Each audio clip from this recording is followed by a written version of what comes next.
Jemaat yang dikasihi Tuhan Yesus Kristus, Shalom dan salam sehat bagi kita semua. Sebelum melakukan aktivitas hari ini, marilah kita terlebih dahulu mendengarkan firman kehidupan yang tertulis dalam kitab Titus 2 ayat 7. Demikian firman Tuhan. Dan jadikanlah dirimu sendiri suatu teladan dalam berbuat baik. Hendaklah engkau jujur dan bersungguh-sungguh dalam pengajaranmu. Demikian firman Tuhan. Yang menjadi tema firman kehidupan kita adalah menjadi teladan yang baik untuk dicontoh orang lain. Rasul Paulus memberi nasihat kepada Titus jika ingin mengajak manusia kepada pertobatan dalam hidupnya. Maka ia sendiri harus dapat memberi teladan dalam berbuat baik. Dengan teladan hidup yang baik, Titus dapat membuktikan bahwa ia memang jujur dan bersungguh-sungguh dalam pengajarannya, tidak munafik. Paulus mengingatkan Titus, jadikanlah dirimu teladan.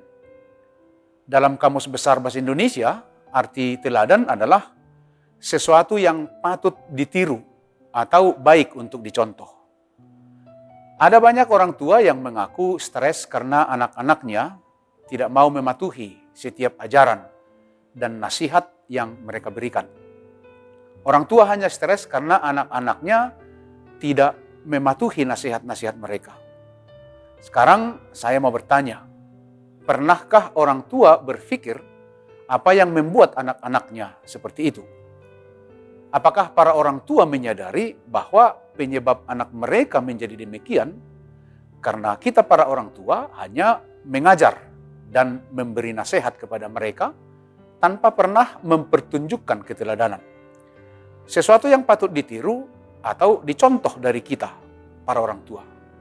Menjadikan diri teladan berarti memposisikan tindakan diri kita sebagai sebuah tindakan yang akan dilihat, lalu diikuti oleh anak-anak kita dalam kehidupannya sehari-hari.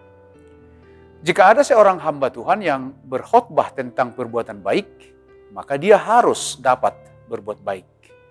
Sebab terampil mengajar tetapi tidak memberikan teladan, menjadikan biasanya akan dituduh munafik.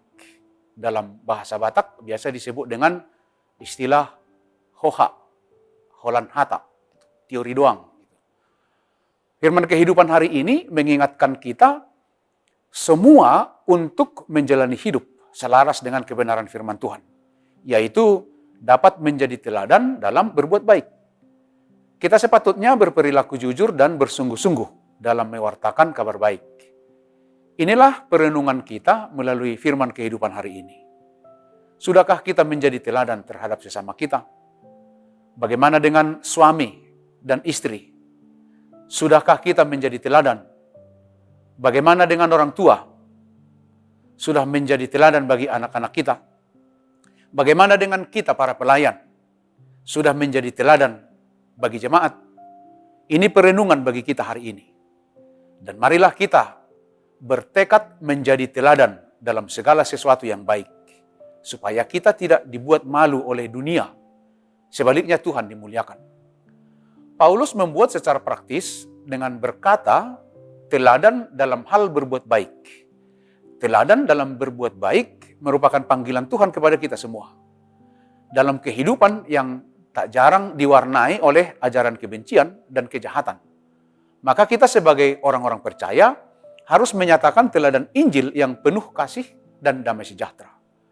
Dimanapun kita berada dan dengan segala yang kita miliki, mari kita hidupi berbuat baik dengan tulus, agar nama Tuhan dimuliakan. Kerajinan kita untuk beribadah akan menjadi sia-sia jika kita tidak mampu berbuat baik dalam hidup kita sehari-hari. Kita harus menyadari bahwa sebagai umat Tuhan, kita terpanggil menjadi teladan dalam berbuat baik. Meskipun bukan hal yang mudah untuk menjadikan diri kita menjadi teladan. Namun jika kita memiliki niat yang tulus dan berdoa kepada Tuhan, kita pasti akan diberi kemampuan untuk bisa melakukannya dengan baik. Demikianlah firman kehidupan kita. Selamat beraktivitas, tetaplah semangat, Dan jangan lupa mematuhi protokol kesehatan. Tuhan Yesus memberkati kita semua. Amin. Mari kita berdoa. Terima kasih Tuhan untuk kebaikan-Mu. Terima kasih untuk hari yang baru yang Tuhan berikan bagi kami. Dan kami mau serahkan aktivitas dan perjalanan kehidupan kami sepanjang hari ini. Tuhan yang menjagai, Tuhan yang memberkati. Dan Tuhan yang memberikan kami kesehatan dan semangat untuk tetap hidup di dalam Tuhan. Karena kasih-Mu, di dalam Tuhan Yesus Kristus, Tuhan dan Juru Selamat kami yang hidup. Amin. Anugerah dari Tuhan kita Yesus Kristus, kasih setia dari Allah Bapa, dan persekutuan dengan Roh Kudus itu kiranya yang menyertai kamu. Amin.